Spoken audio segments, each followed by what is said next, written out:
Di video kali ini gue pengen bahas impresi gue setelah coba pakai iPhone Air.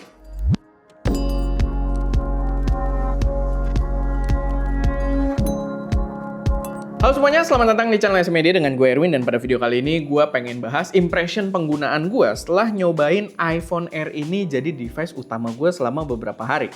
iPhone Air ini adalah seri paling tipisnya iPhone yang dikenalkan di tahun 2025 ini, yang menurut gue harusnya bisa meracuni banyak pengguna karena dia sudah sangat meracuni gue, dan memang dia jadi daily driver gue juga yang gue pakai sehari-hari. Tapi sebelum kita masuk ke pembahasannya, gue pengen ngasih pengumuman kalau hari Sabtu nanti tanggal 1 November itu gue ada workshop online bersama Bosan di Kelas, dimana kita akan mempelajari tentang bagaimana caranya untuk bisa hidup dari konten.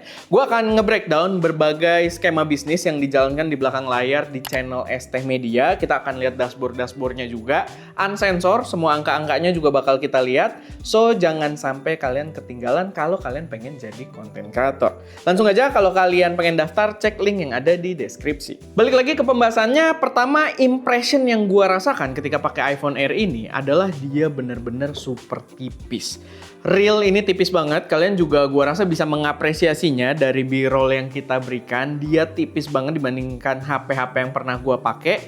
Gampang buat dibawa-bawa, enteng, masuk ke kantong juga rasanya udah kayak hilang gitu ya, nggak ganggu sama sekali. Dan yang paling penting sebenarnya adalah dia punya opsi pilihan warna hitam gitu ya, karena gue memang biasa pakai HP itu warna-warna gelap, terutama kalau ada hitam gue pakai warna hitam, dan kemarin di seri Pro-nya itu paling gelap cuma warna biru yang ini, sehingga gue sangat mengapresiasi di Air ini ada warna hitamnya. By the way, sedikit informasi juga buat kalian, gue nggak mungkin pakainya telanjang gini ya, karena agak-agak nggak tega, dan case yang biasa gue pakai ini adalah case yang selalu gue pakai dari dulu, dari pakai 15, 16, dan sekarang di 17 dan juga Air ini gue pakai More Flex. Nah ini super tipis, kalian bisa lihat, jadi dia tuh enak, pinggirannya nggak ketutup, jadi gue tetap bisa merasakan HP-nya tuh seolah-olah kayak tanpa casing. Dan memang tetap tipis banget ya, HP-nya udah tipis, case-nya juga tipis, dan memang di jajaran kayak Pro ini pun gue juga sebelumnya pakainya sih More ini gitu. Jadi di sampingnya ketika kita operasikan tombol, motion,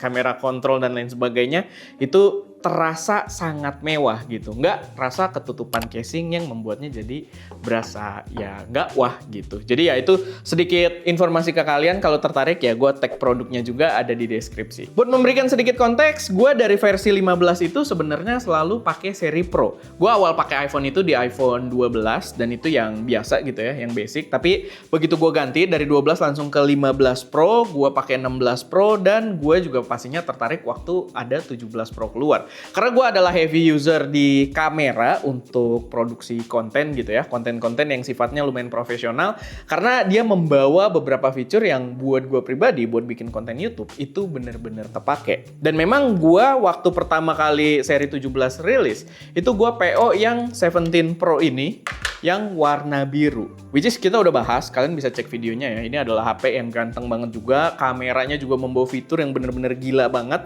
speknya kayak sebuah kamera cinema, bahkan nggak cuma kayak kamera mirrorless tapi kayak kamera cinema.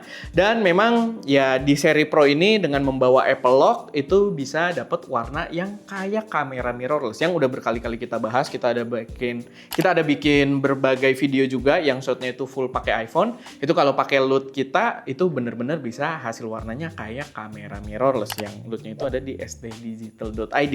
Nah, tapi begitu resmi di Indonesia, jadi gue PO ini kan di Thailand, dan begitu resmi di Indonesia, akhirnya gue kepo juga, kepincut buat nyobain si iPhone Air ini, dan gue harus kasih tahu kalian kalau dia berhasil membuat gue transisi semua. Bukan data-data ya, tapi aplikasi-aplikasi yang gue pakai dan juga SIM card yang gue pakai itu udah gue pindahin ke iPhone Air ini. Nah, experience yang bisa gue ceritakan pertama pasti adalah ukurannya yang semakin gampang buat dibawa-bawa, yang udah gue mention juga di awal, dengan layar yang semakin gede. Jadi dia dibandingkan yang Pro itu layarnya lumayan gede. Kalau yang Pro itu setahu gua 6,3 inch, emang nggak terlalu signifikan. Yang Air ini 6,5 inch gitu ya. Jadi sedikit lebih besar, tapi buat gua itu pengaruhnya cukup lumayan gitu. Karena ketika menikmati konten atau kita melakukan sesuatu di HP-nya, itu punya ruang yang lebih luas buat kita bernavigasi gitu. Yang menurut gua itu enak banget. Tapi dia paradoks, dengan layarnya lebih gede,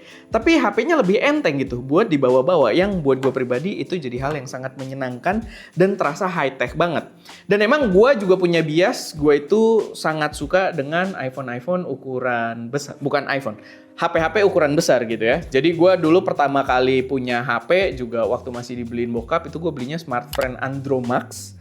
Dan ketika gue pertama punya duit sendiri, gue beli HP pakai duit sendiri itu adalah Xiaomi Redmi Note gitu ya. Jadi udah kelihatan lah kalau preferensi gue itu lebih ke layar-layar besar. Dan di sini akhirnya bisa meracuni gue lagi. Karena sebelumnya kalau gue pengen layar besar, itu belinya Pro Max gitu ya, dan gue pakai Pro Max buset berat banget gitu. Gue nggak suka, gue nggak pernah pakai Pro Max. Gue cuma nyoba punya temen, dan di sini dia layarnya membesar tapi ukurannya semakin kecil yang membuatnya balik lagi ya agak paradoks tapi sangat memuaskan pengguna seperti gue. Performanya juga fluid banget ya, karena dia membawa chip yang versi Pro gitu. Jadi dia nggak bawa chip yang kayak base model, dia bawa chip yang kayak Pro model. Tapi wajar juga karena harganya memang termasuk cukup premium untuk si iPhone Air ini.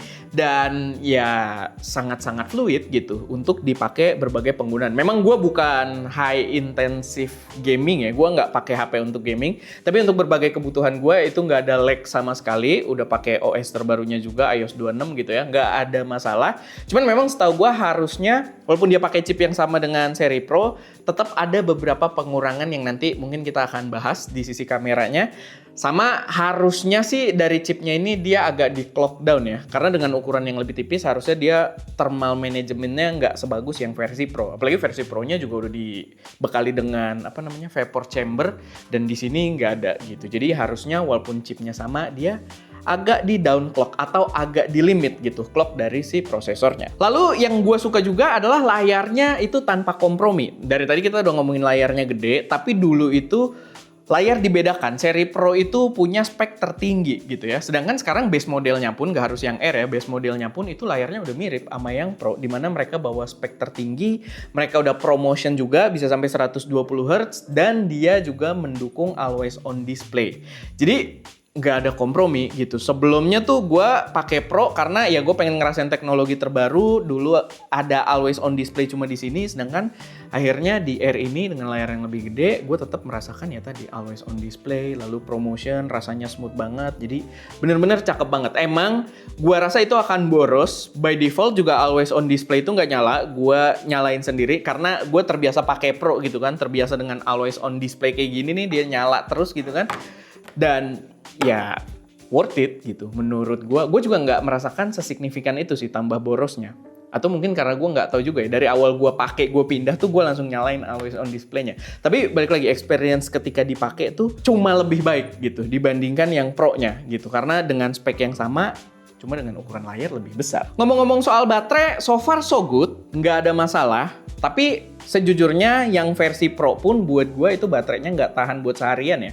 Walaupun gue nggak gaming, tadi gue udah mention juga, tapi gue tuh lumayan intensif Reels consumer gitu ya. Jadi gue bisa nontonin Reels gitu kan sampai lama banget. Dan pakai Pro pun gue juga nggak awet untuk seharian. Dan gue merasakan sebenarnya baterai life-nya mirip-mirip di sini. Gue nggak nyampe seharian, gue selalu bawa power bank, walaupun power bank kecil gitu ya. Sama gue biasanya ngecas di mobil. Ya sehari itu gue kurang lebih ada ngecas sekali 2 kali. Tapi bukan kayak dari 0 ke 100 juga ngecasnya gitu ya. Cuma ya berkurang dikit gue agak cas gitu kan. Nah itu biasanya sekali 2 kali sehari. Nggak ada bedanya lah. Gue dibanding gue waktu pakai Pro sama pakai si iPhone Air ini, gue nggak merasakan perbedaan yang signifikan. Jadi menurut gue baterainya ya so far so good aja. Nah sekarang kita masuk ke kameranya. Sayangnya kamera yang dibawa itu cuma satu ya. Yang Fusion kamera yang merupakan main kamera di device-device lainnya mereka. Jadi ini 48 megapiksel main kamera yang standarnya 24 mm gitu ya ekuivalensinya. Dan ya dia fusion kamera bisa ke 48, jadi cuma ada 1x dan 2x doang. Dan menurut gua buat penggunaan keseharian doang itu cukup. Tapi kalau kalian pengguna kamera yang cukup intens gitu ya, kalian bikin-bikin konten entah di level profesional atau di level konten ala-ala doang sekalipun, menurut gua ini kekurangan yang signifikan. Karena gua langsung ngerasain ya dengan tidak adanya ultra wide. Jadi minimal tuh harusnya sama ultra wide sih menurut gua. Karena begitu tidak ada ultra wide, buat story aja tuh males gitu. Entah kenapa kayak karakter khasnya si iPhone itu kalau misalkan kita story itu dengan ultra wide gitu. Kita dengan objek yang lumayan deket kita bisa dapat luas gitu kan, ngeliatin kita lagi story ada di mana, gambarnya terlihat megah. Dan sekarang dengan ya dia cuma 1x dan 2x aja, ya cuma buat untuk gue pribadi ya, cuma buat ya dokumentasi yang nggak terlalu penting dan juga buat scan QRIS gitu ya. Jadi nggak penting banget gitu. Jadi ya menurut gue itu berasa banget dengan kameranya cuma bawa satu. Tapi kalau kalian doyan selfie, kamera depannya tetap membawa pembaruan yang bawa sensor kotak gitu ya. Yang dia bilangnya center stage kamera kalau nggak salah. Tapi ya itu lebih luas, sensornya lebih besar. Kalau kalian doyan selfie itu tetap cakep. Tapi dengan tidak adanya ultra wide tadi, itu sangat berpengaruh di penggunaan kamera belakangnya. Sama untuk penggunaan profesional, karena gue kan demen, kalau kalian ngikutin channel ST ya, kita di versi Pro itu suka pakai buat konten profesional, kadang belakangnya pakai yang aksesoris si Snapsys juga buat pakai mic sama memori eksternal gitu ya, pakai SD card. Di sini sebenarnya si Snapsys itu masih jalan, masih bisa, dia masih bisa kebaca juga, kita juga masih bisa record langsung ke SD card, cuman emang fiturnya kurang lah gitu. Buat kita ngonten di luar tuh kurang. Sebenarnya yang gue butuhin cuma satu sih. Yang gue butuhin adalah Apple Lock. Karena kalau pakai Apple Lock bisa pakai LUT kita, bisa dapat warna yang profesional kayak kamera mirrorless, walaupun formatnya mungkin kita pakai H265 aja.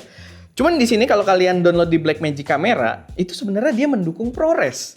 Jadi kalian punya ProRes LT, ProRes HQ gitu kan, ProRes 422 dan ya macam-macam lah ada pilihan ProResnya.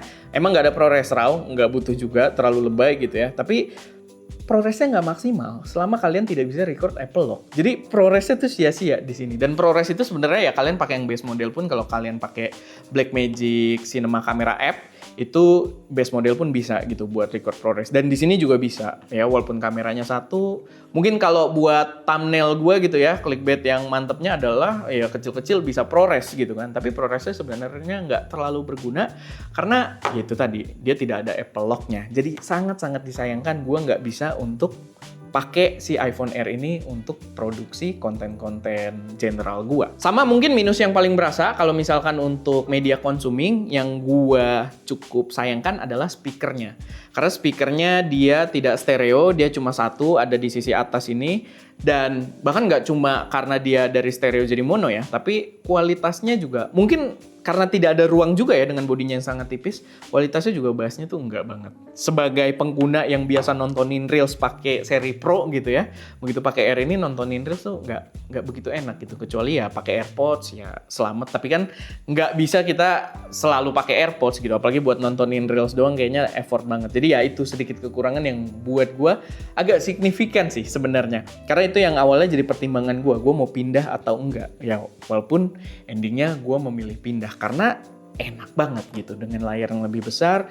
Apalagi kalau kalian ini ya, kalian editing gitu di HP kalian, buat gue Lightroom juga enak banget di sini. Cuma gue kan nggak video editing, tapi kalau video editing juga dengan layar lebih gede, dengan spek yang udah sebagus seri Pro-nya, menurut gue ini iPhone Air bisa jadi solusi banget. Tanpa harus menambah bobot yang gila kayak pakai Pro Max. Overall, menurut gue ini adalah iPhone yang worth it buat dipertimbangkan. Kalau kalian butuh layar gede, kalian butuh performa tinggi, tapi kalian tidak explore kameranya terlalu jauh.